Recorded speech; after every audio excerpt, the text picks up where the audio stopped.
အခုတော်ကောင်းတော့ထိုင်တော့မြတ်တော့ တရားကြီးရတော့ပိန်းနေတည်းတည်းနေတယ် အမခဏလေးနော်ကျွန်တော်တစ်ပိုင်းလောက်ကကြည့်လို့နော်ရတယ်မခဏလေးနော် ဟာတကားပြောတာ ဟော ဒီလိုပါလေဒီ တပိုက်ကလို့ရတယ်အဲ့ဒါပြောတာတပိုက်ကလို့ရတယ်ပြောတာပါရိုးရိုးပြောတာပါဘာလို့ရှည်တွေးနေလဲဟာလက်ဝဲထုံးလို့လေဟာအောင်သူနေဟာဟာချမ်းဟာအေး ဝါ ပွေပွေပွေ ဟာမျိုးရည်ကြီးတခိုးကြီး ပွေညတော်လေးပြုံးလား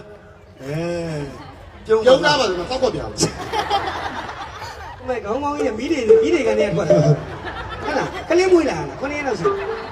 နေလည်းမအမုတ်တာတွေမြင်ရသွားတယ်ပတ်ချောင်းနဲ့ချောင်းတွေကြာ